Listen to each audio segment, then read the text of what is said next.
This is 2017's Alien Covenant. Warning, spoilers ahead. We open up to Wayland as he asks David what he sees and feels in the room. David gives him a stellar rundown of the objects he observes, and Wayland tells him that he's his father.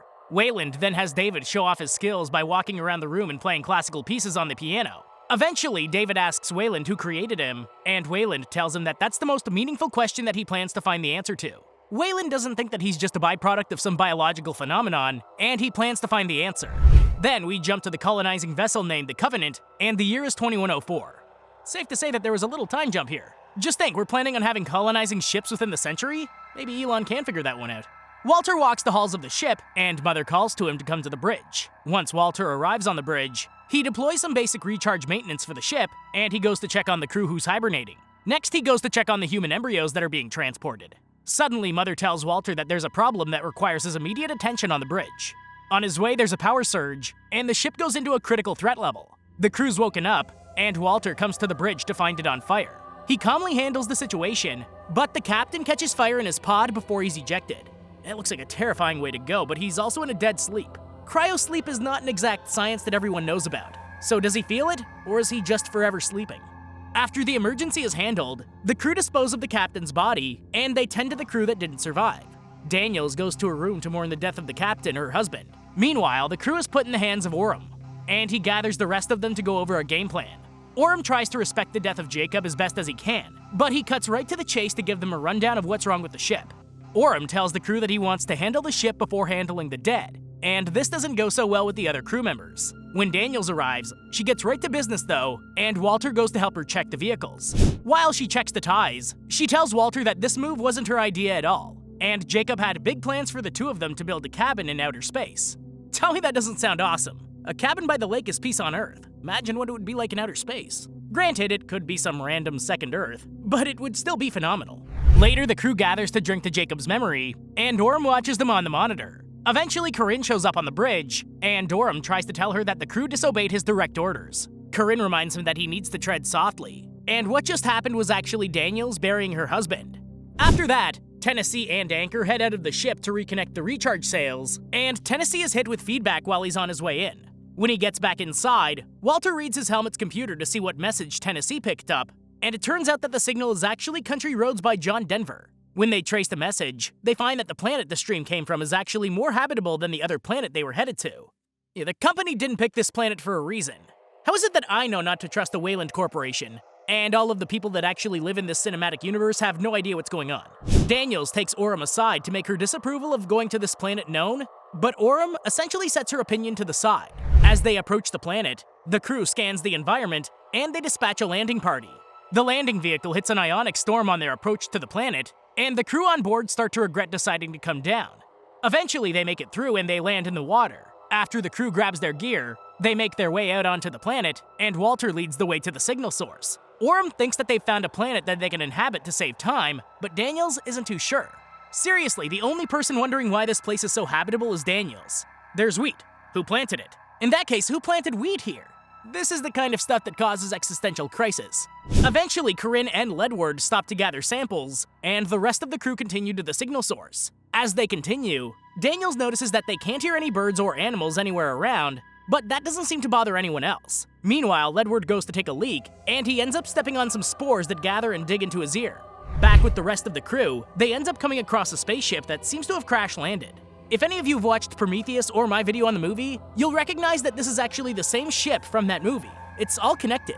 Once inside, Tom ends up realizing the same spores as Ledward, and they seep into his nostrils. Daniels even finds the dog tags for Shaw, who was a part of the crew of Prometheus. As they continue deeper, Orem accidentally accesses the mainframe, and they find that the message they received was actually an old recording. Meanwhile, Corinne tries to deal with Ledward, who's having trouble breathing, and she radios to say that they're headed back to the lander. Everyone decides to head back, but Tom collapses on his way out. When Corinne and Ledward get back, he ends up vomiting blood onto her, and Ferris has her take him to the med bay so she can quarantine them. Once in the med bay, blood spurts onto Ferris from Ledward's back, and she locks them in there. Well, this is terrifying evolution for alien movies. Usually all they have to worry about is the facehuggers, but these things are airborne. We just finished all of this quarantine stuff. Imagine if this was going around too. Ferris watches through the window as Ledward starts to seize, and his body spits out another sort of being. Corinne watches in horror. as this new creature slowly makes its way to her, and it eventually attacks her on the floor. Ferris shows back up with a shotgun, but she slips on all of the blood and she misses her shot. She hobbles back out of the room in time to shut the door, but the alien bursts through the glass. It finds her in the cargo bay, but she winds up shooting explosives that blow up the entire ship. The alien manages to make it off the ship in time though, and Tom starts to seize outside as the crew just makes it back. Suddenly, an alien is born out of Tom as well. Everybody's way too calm for this. Also, why didn't anyone take any weapons with them? I don't care if they don't know about aliens. You don't go into unknown territory without some sort of defense. You're not there to conquer, but you better make sure you won't be taken in the process. Suddenly, the alien comes back to attack the crew, but it's already bigger than it was a few minutes ago. It quickly takes out some of the unnamed characters, but a random flare sends them running. Just then, they see the figure that shot the flare, and he tells them to follow him. They follow the mysterious man through a field of charred bodies, and the man introduces himself as David once they're inside. Hey, David from Prometheus. Apparently, he and Shaw crash landed there, and he basically says that they lost control of a deadly virus that breeds a super aggressive hybrid. So David is now a bioterrorist, essentially. The crew makes themselves at home, and David informs them that the Covenant won't be able to hear them during the storm. David goes back inside to give himself a haircut, and he ends up looking like Walter's twin. It only makes sense since the two of them are androids made by the same company after all. Walter makes his way around to investigate David's living quarters, and he ends up getting a music lesson from David. This is by far the most strenuous part of the movie. I understand that this is showing the contrast between the two who were created equally, but it's essentially the longest talking to yourself scene ever. Also the longest recorder lesson ever. Walter calls David out for thinking too much like a human, and David decides to show him some personal items. Meanwhile, Orem takes the time to tell Daniels that she was right about not landing on the planet, but she just wants him to focus on not losing any more people. Back with David and Walter, they go outside to look over the dead field, and we get to see that David and Shaw actually made it back to find their creators. In the process, David actually released a bioweapon upon the entire planet's population. We find that David actually buried Shaw where the garden used to be, and he credits her for putting him back together when all was lost. Shaw showed him a kindness that he had never felt before, and he loved her for it. Walter thinks that it all adds up to simply doing your duty, but David knows better. Just when you start to fall asleep, the white alien morph decides to Spider-Man crawl its way into the building. This thing's creepier than I ever could have imagined, and it's not that different from what we're used to. It starts to take out people one by one, but our focus turns to Tennessee as he tries to pilot the Covenant as close to the storm to pick up a transmission. When he finally hears from the others that there were casualties, he has Mother bring the ship into the storm to try and pick up the others. Meanwhile, David watches as the xenomorph eats one of its prey, but when it senses him, it leaves him be. Suddenly, Orem shows up, and he opens fire on the creature. David is appalled at this showing, but Orem makes him explain what's really going on here. While Tennessee starts to descend, Daniels breaks the news that Ferris didn't make it, and he has a private moment. The way Daniels and Tennessee get over losing their spouses is phenomenal. I mean, I can't handle losing a game of Uno, but they're right back to the mission after losing the love of their lives. It's outstanding. Meanwhile, David explains to Orem that he's actually been working on bioengineering the xenomorphs that they just saw, and he takes him to see his successes. Once downstairs, we see a giant egg, and it opens up in an all too familiar way. Do you understand how hard it is to watch a movie where you know all too well that something like facehuggers are inside of these eggs, but you have to watch these people unsuspectedly get taken out one by one? Like, I want to yell at them, but they really can't know about all of this. Well, here we go. The rest of the crew finds the remains of one of their others, and they pack up to meet Tennessee when he lands. Tennessee takes another landing ship from Covenant, and he gets ready to go pick them up. On the other hand, David wakes Orem up by throwing pebbles at him, and the classic process starts. A chest burster bursts out of Orem, and David welcomes the newborn. Walter finds Shaw's remains, and it's clear that she was used to harvest one of the xenomorphs. When he hears David playing the flute nearby, he goes to question him. Walter calls David out for destroying the population of the planet, and David tells him that humans don't deserve a second chance. That's a mentality I can understand from time to time. David sees the moments that make you question humanity, but Walter sees the other moments as more meaningful gestures as to why humanity must find a way to continue. David is tormented by the madness of his solitude, and he believes that he's created the perfect organism. Walter reminds David that he can't allow him to leave this planet, but David goes in for a kiss. That was confusing. Oh, wait, if you thought that was confusing, David then kills Walter, outright destroys his systems. At least we don't have to worry about whether we're dealing with David or Walter anymore. Michael Fassbender's only David now. The crew starts to investigate the facility as they try to find their missing members, and some of the facehuggers nest downstairs. Naturally, some of them don't win here, and a full-grown xenomorph makes its presence known. Daniel discovers some of David's more illicit drawings, and he finds her in his private sanctum.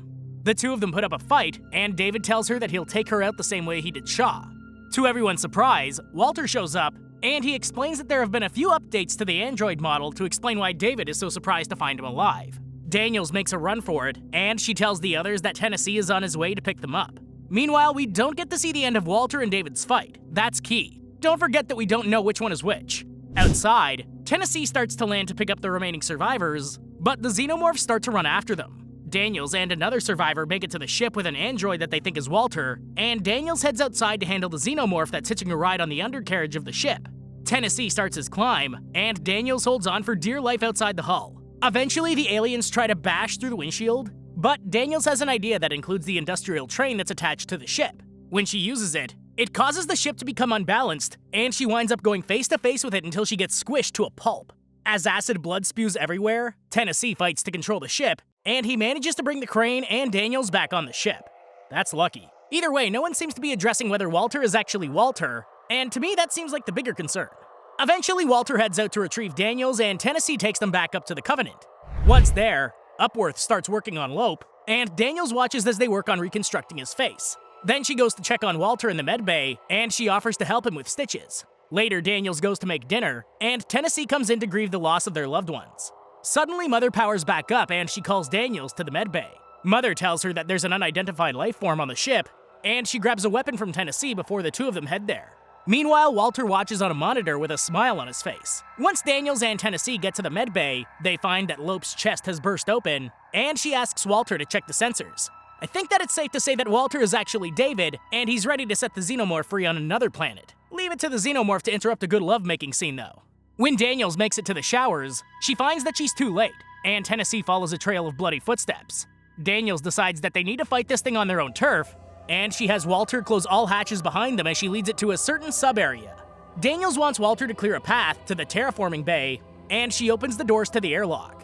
Once Daniels and Tennessee are in position, she has Walters open the door to let the xenomorph in, and she lures it into one of the vehicles. Once she's trapped it inside, she tells Tennessee to open the doors, and the contents of the bay are pulled out into the vacuum of space. Of course, there's a problem though. What kind of movie would this be if everything went according to plan? There's a jam, and Daniels almost has to sacrifice herself to knock the alien out of the cargo bay. Of course, things go better than that, but that's only a temporary success. Tennessee and Walter are relieved to find Daniels unharmed, and they end up going back into cryosleep for the remainder of the journey. Before Daniels goes to sleep, she asks Walter if he'll help build her cabin. But she suddenly realizes that he has no idea what she's talking about. She struggles as she passes out, and David shushes her to sleep. Alright, that's the smoothest villain reveal I've seen in a while. Fantastic. Now that David is alone with Mother, he has her play some classical music as he pays the human embryos a visit to plant his own seeds, then the credits roll.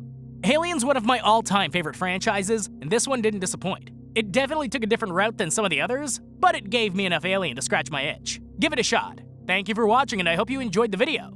Don't forget to like and subscribe for more like this one. Comment what you think I should watch next, and I'll see you in the next video.